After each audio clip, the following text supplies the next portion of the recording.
Pois bem, irmãos, vamos lá, né, para a nossa segunda parte da aula de hoje, falando ainda sobre todo esse contexto cultural. Nós estamos aí sobre autores, né, seculares que surgiram nesse período, que tiveram aí também alguma contribuição, né, e fazem parte da história, né, do cristianismo, quando nós vemos esses filósofos, né, esses cientistas que surgiu, Surgiu. né? Nós falamos sobre Tales de Mileto, falamos sobre Pitágoras, e algumas das suas teorias. Agora tem Heraclito, que se deu de 540 a 475, um filósofo pré-Sócrates, né? Foi um filósofo grego, nascido em Éfeso, e foi um dos mais brilhantes filósofos pré-Sócrates, sócraticos, né? Desculpa, pré-sócraticos. Ele recebeu algumas alcunhas como o filósofo chorão, né? Realizando aí algumas coisas bem dinâmicas, que permaneceu e trouxe algumas transformações, uma vida de fluxo constante, impulsionada pela luta de forças contrárias, a ordem e a desordem, o bem e o mal, o belo e o feio, a construção e a desconstrução, a justiça e a injustiça, né? O racional e o irracional, a alegria e a tristeza, e etc, né? Esse fluxo para ele era controlado pelo Logos, uma sabedoria atuante, que em todas as coisas que causa e controla todas as modificações e tudo quanto essas modificações produzem.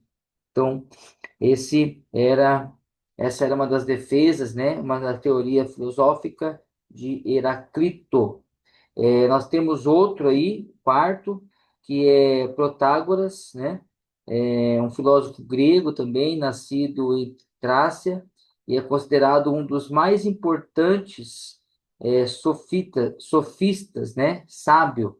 Foi conselheiro de Pericles, que por sua vez aconselhava políticos.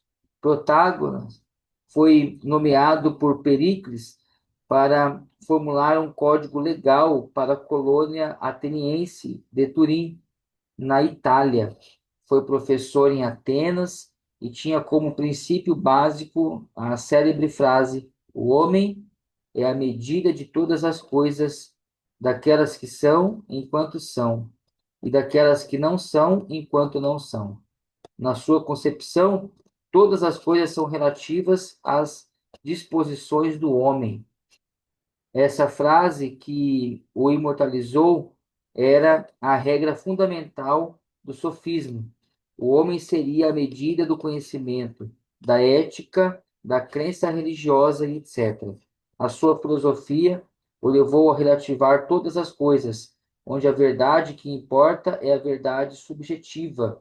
Essa teoria foi o embrião de algumas filosofias que surgiram mais tarde na história, dentre as quais o humanismo e o pragmatismo. Então, nós vemos aí, né, como que influenciava, né, irmãos, esses autores seculares. Aí nós temos o Sócrates, nascido em Atenas, de 469 a 399. O seu pai foi escultor e a sua mãe parteira. Foi o mestre de Platão. Este, por sua vez, foi mestre de Aristóteles. Juntos, esses três representam a filosofia grega clássica. Sócrates foi um divisor de águas da filosofia. Antes dele, a filosofia é classificada como pré-Sócrate. Esteticamente, Sócrates é descrito como um homem muito feio, né? Porém, segundo o seu discípulo, Platão, era o homem mais sábio da Grécia, né? Eu não sei, tá? Estou sugerindo aqui, estudando isso, né? Na escola a gente brincava muito, né? E Deus deu sabedoria para alguns e beleza para outros, né? Falando que os feiras sábios, né? Então vai saber se essa frase não saiu dessa filosofia Sócrates aí, né? Acreditava que era o homem mais sábio, né? O seu lema era conhecer-te a ti mesmo. Acreditava que ser sábio é ser virtuoso, e na medida em que o homem conhece mais de si, mais justo seria. Sócrates foi um filósofo sério e tinha grandes interesses pelos problemas éticos que foram o enfoque principal das suas investigações filosóficas, em contraste com os sofistas, que eram totalmente pragmáticos. Seus pensamentos sobre ética exerceram grande influência sobre Platão e sobre os filósofos estoicos e epicureus. Sócrates chegou a ser acusado de ateu e corrompedor da juventude, sem que, contudo, ficasse provadas tais acusações. Ele foi condenado pela Assembleia Ateniense e foi obrigado a beber cicuta, né, que é uma planta venenosa. Sócrates se tornou um mártir da história e morreu com 70 anos de idade. Ele não escreveu qualquer obra, mas os seus biógrafos, Platão, Xenofonte, registraram os seus ensinos e a sua influência na filosofia clássica. A sua grande contribuição foi o método socrático, que era um método dialético de ensino desenvolvido mediante diálogo crítico com os seus interlocutores. Não, legal, né? Interessante, né? Um grande filósofo aqui que não temos literatura dele, mas temos aí testemunhos, né, de seus discípulos, vamos dizer assim.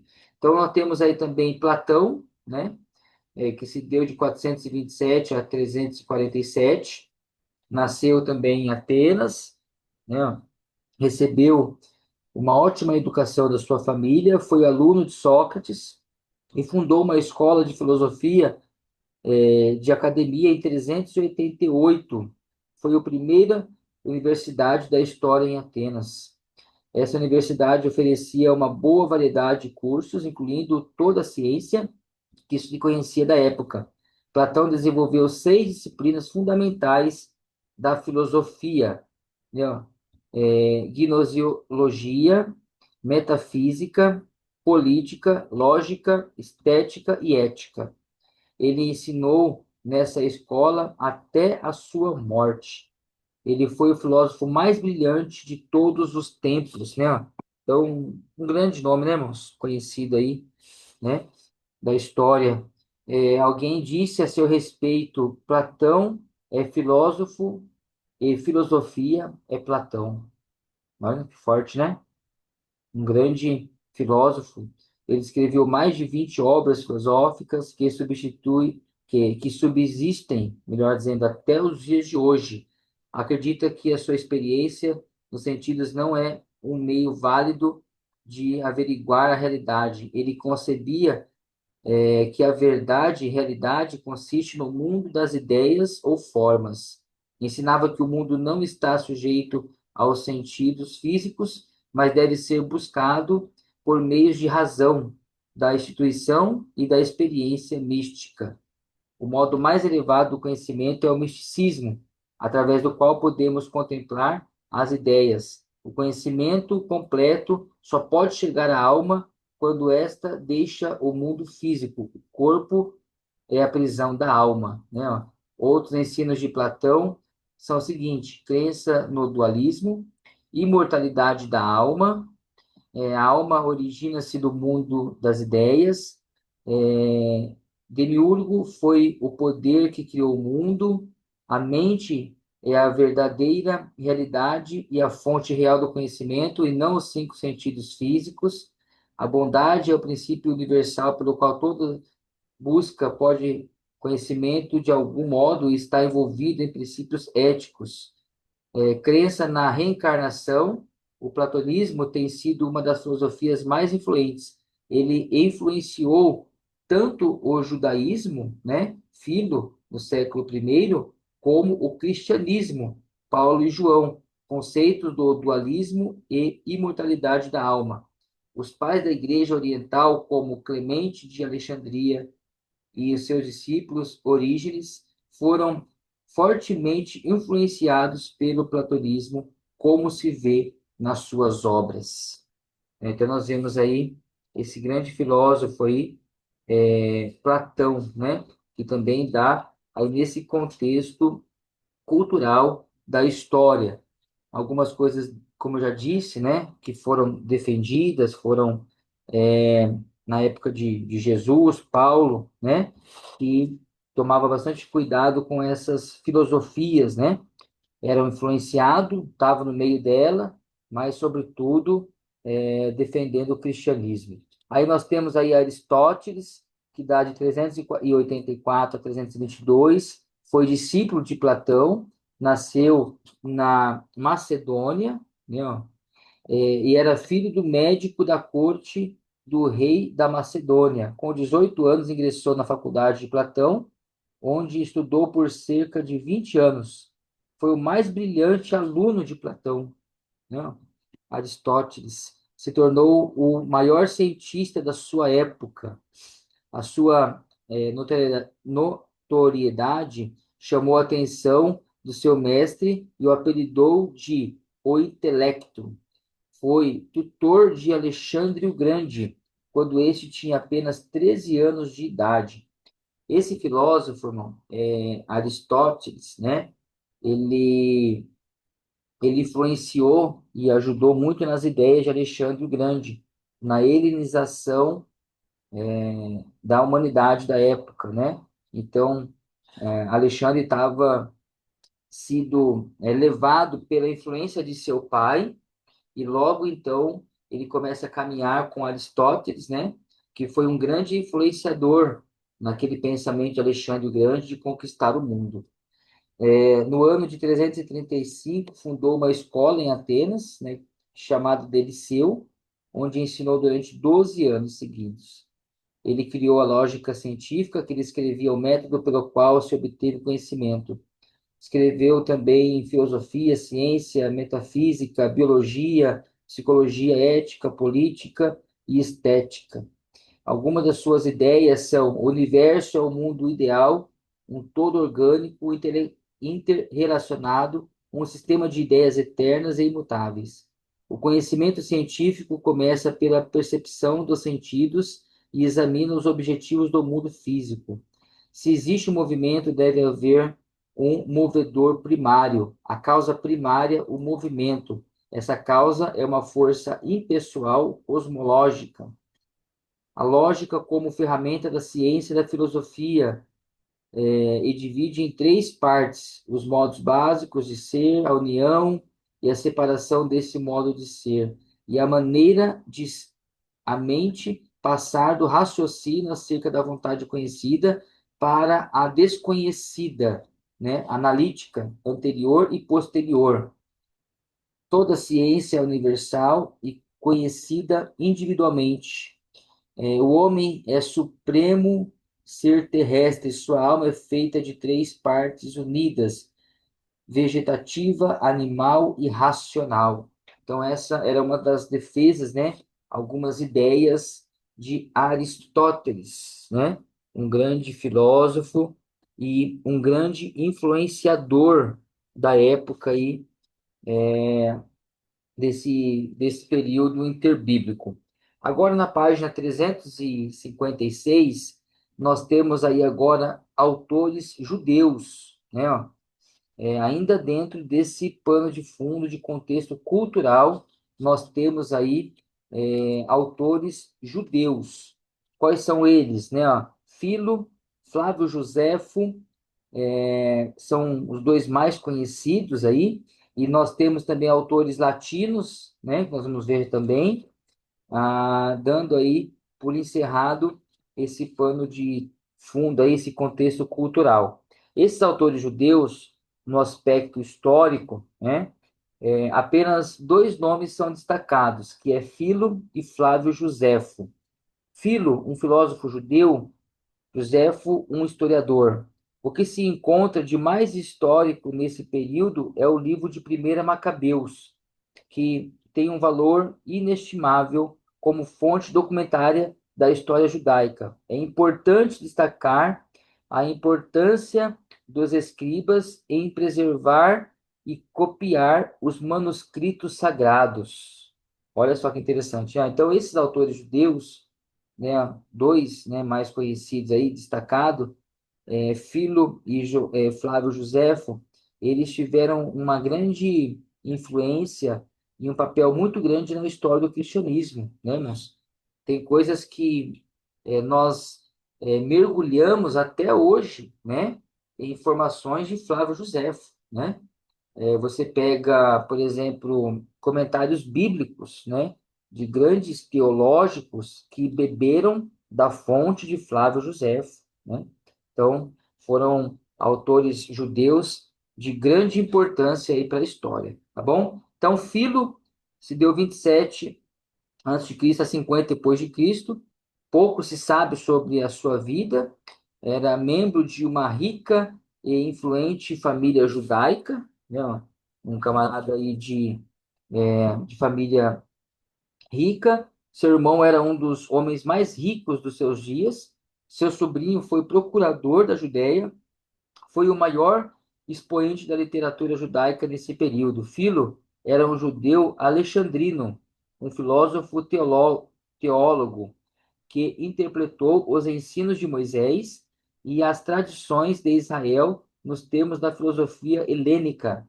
Influenciado pela escola alexandrina, fez uma interpretação alegórica da Septuaginta e usou o conceito do termo logos para explicar como o Deus transcendental criou e sustenta o mundo. Os personagens e os eventos históricos do Antigo Testamento se tornaram para ele conceitos abstratos. A sua tentativa de relacionar a teologia judaica com a filosofia grega suscitou a seu respeito a ideia de que ele foi um Moisés que falava o grego, um Platão que falava o hebraico. Ele escreveu obras sobre filosofia e teologia. A principal foi a produção de exposições do Pentateuco, onde demonstrou que as questões religiosas e filosóficas da sua época encontravam a sua verdadeira resposta no Deus de Abraão.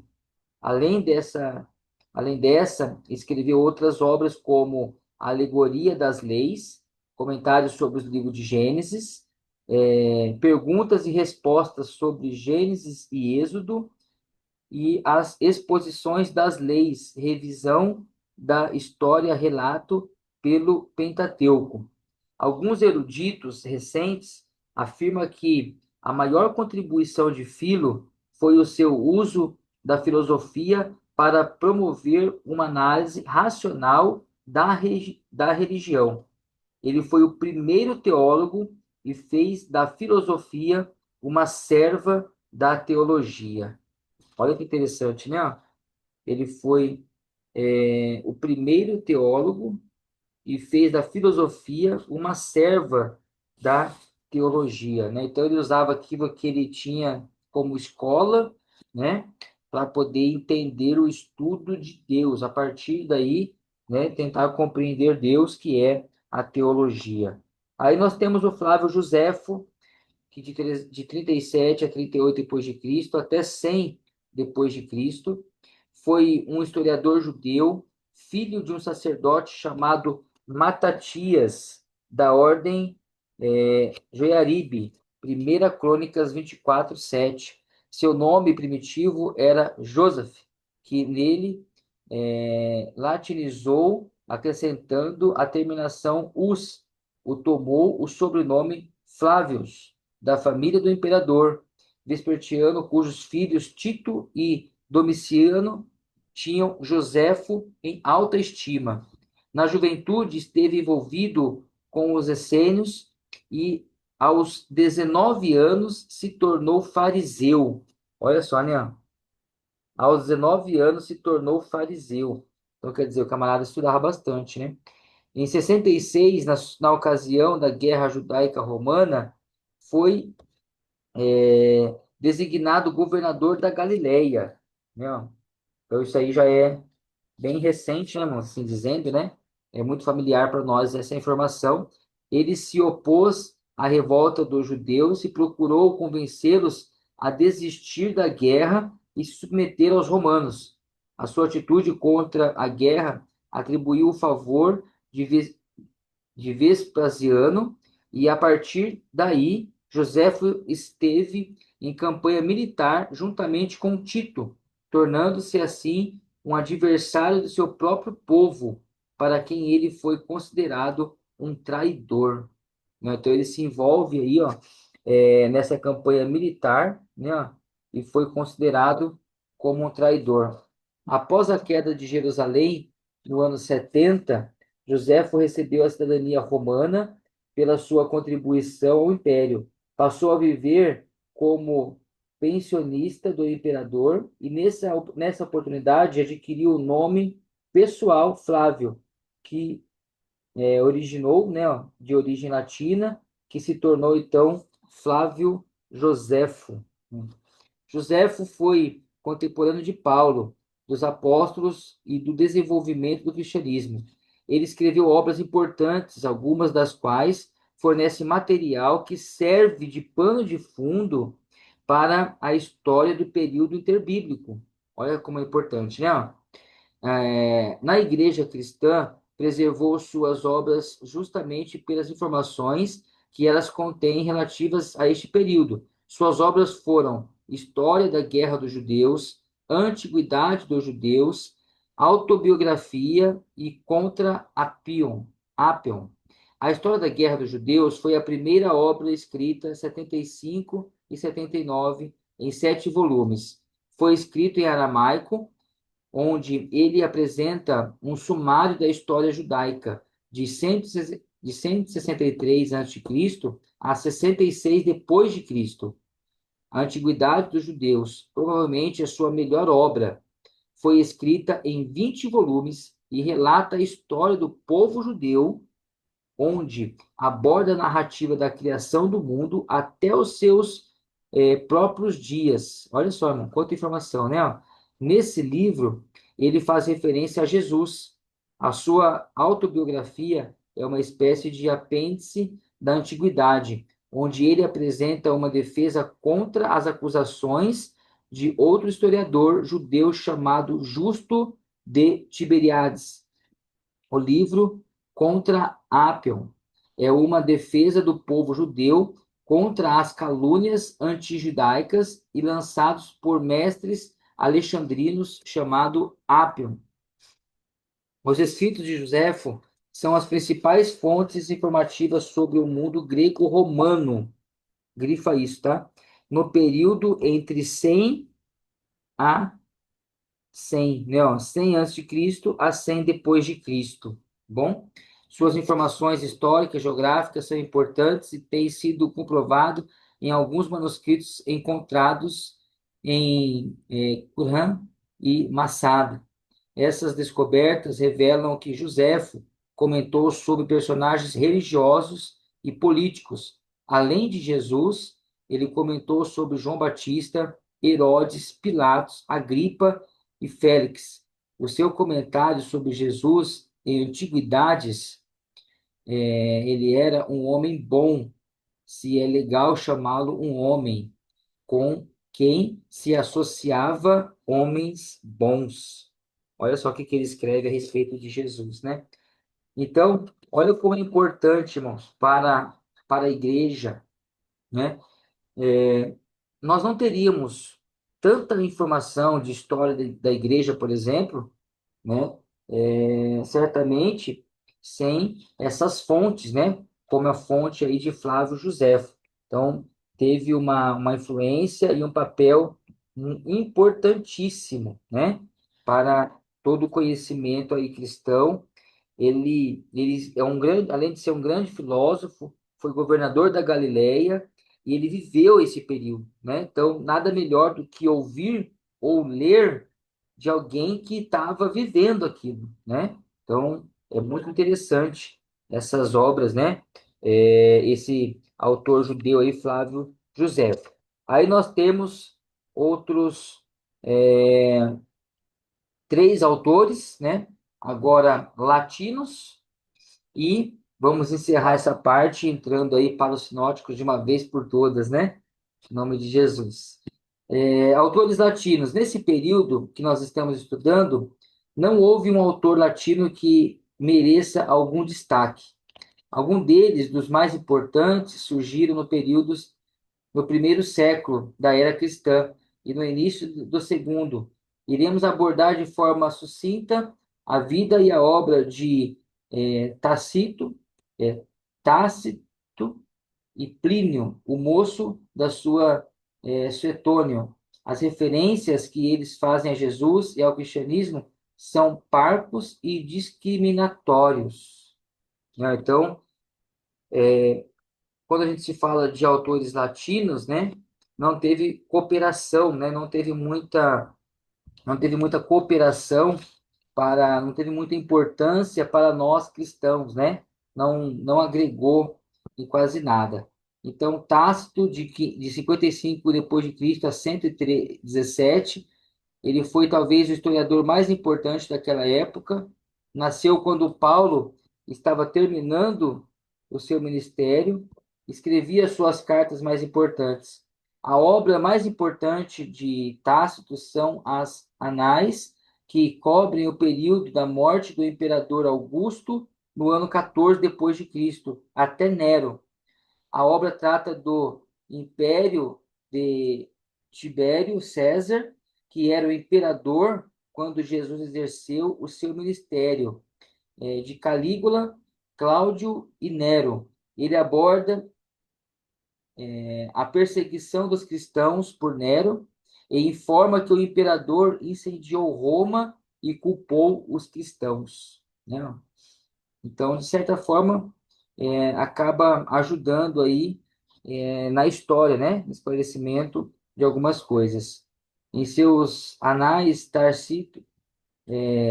Tácito afirma o seguinte: o nome deles, isto é, os cristãos, vem de Cristos, que foi executado por Pôncio Pilatos, governador da Judéia, durante o governo de Tibério, citado por Osmino e Miranda.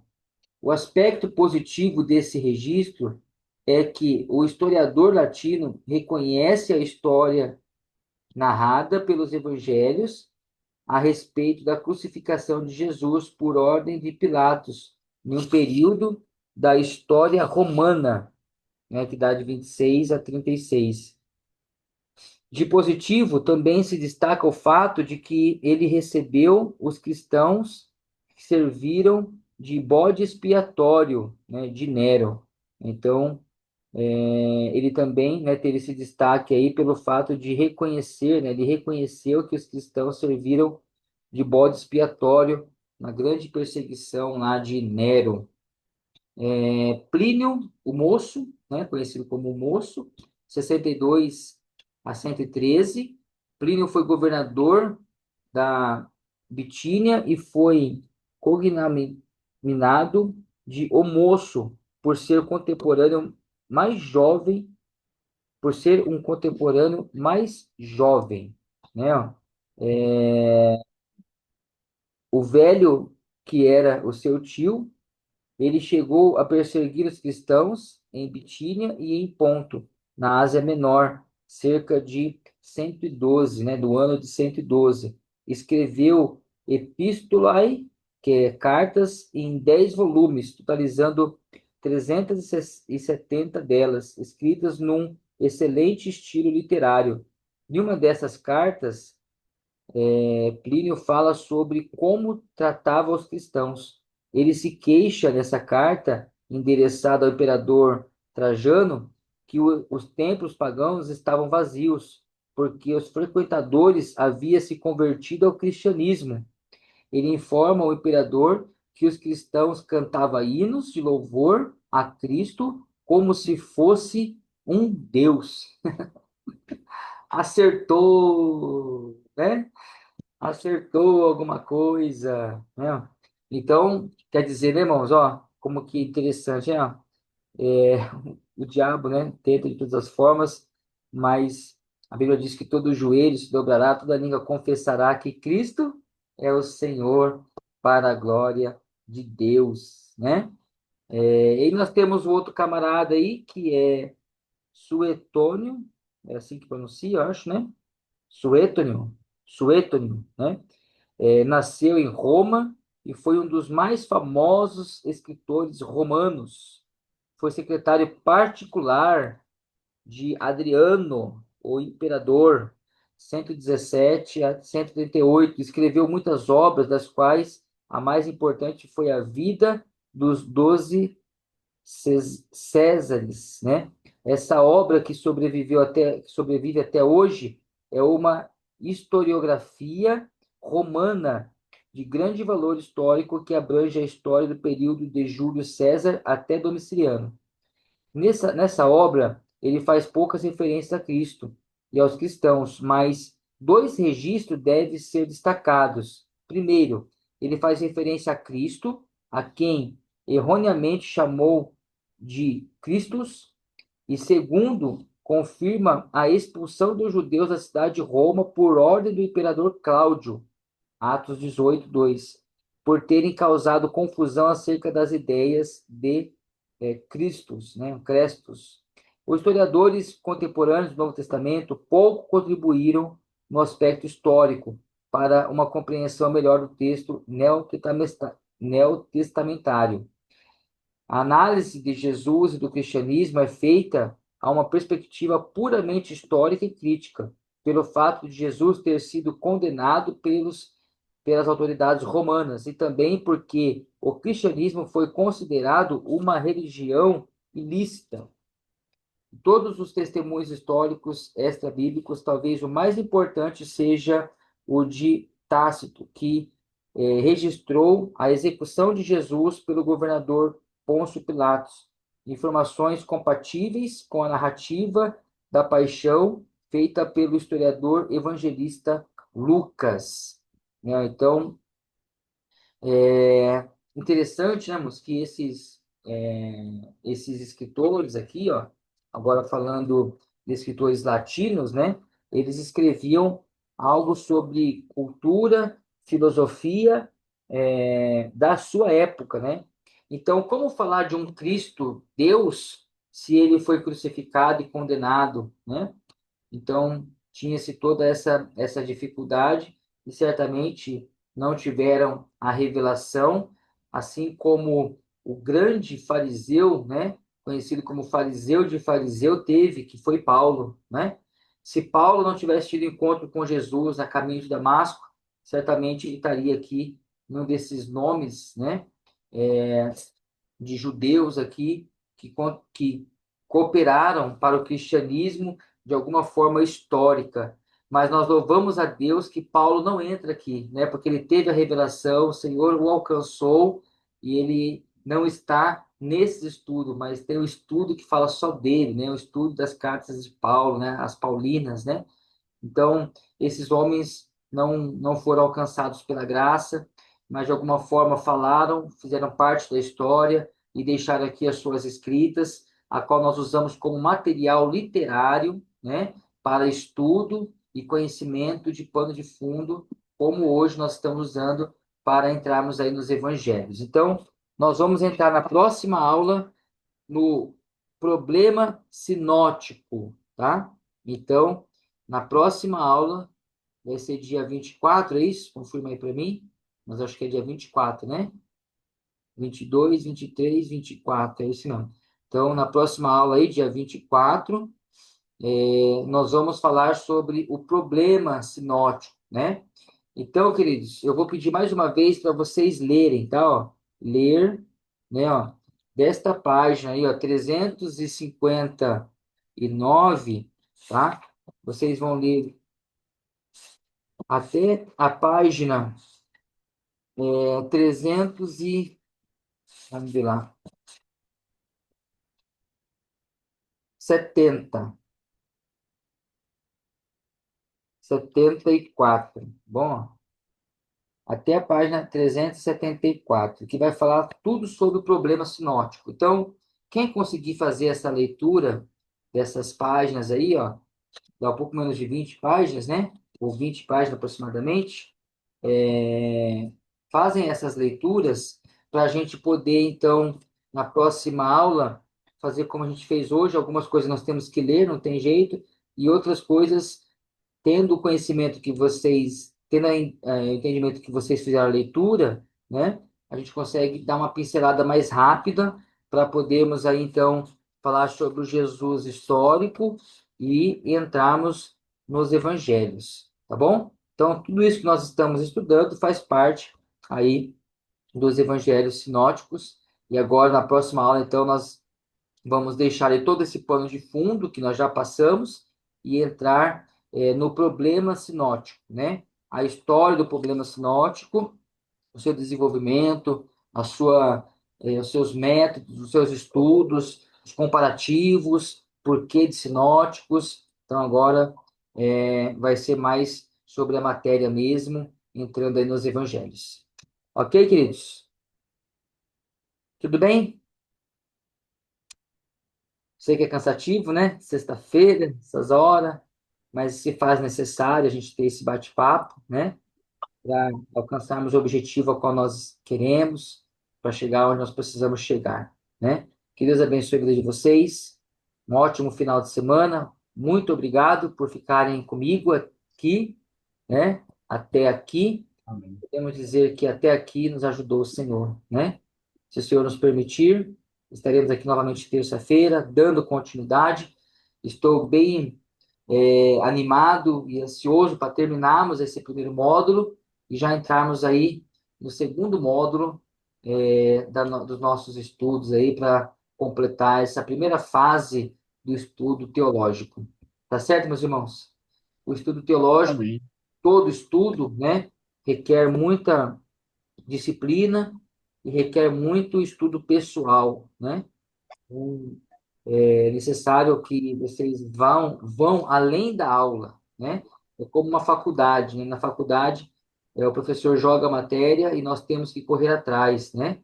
E algumas coisas nós tiramos dúvidas, algumas coisas nós aprendemos na sala de aula e muitas coisas nós aprendemos mergulhado nos estudos, nas leituras, no sacrifício, né? De cada um aí diário em dedicar-se a conhecer mais. Tá bom, queridos? Então, é isso. Deus abençoe. Me perdoa se não atendi a expectativa da aula de hoje. Espero que vocês tenham sido ricamente abençoados e que essas informações, né, possam aí nos ajudar ao decorrer da nossa vida ministerial. Um beijão a todos. Um ótimo final Amém. de semana. Um bom culto domingo, né, para quem estiver aí no sábado, mas é o mais clássico aí no domingo. Bom culto para todos. Em nome de Jesus, que Deus nos guarde. Até Deus mais. abençoe. Amém. Fiquem com Deus. Paz, pastor. Paz. Deus abençoe. Um abração aí para todos aí. Elias, Salatiel, Wagner, Carlito Gomes, irmã Judite, Elias Rodrigues, Elias Moraes, né? E o nosso irmão Caleb, né? Acho que são esses que eu estou vendo aí na aula. E um abraço aí para todos que vão futuramente estar assistindo essa aula.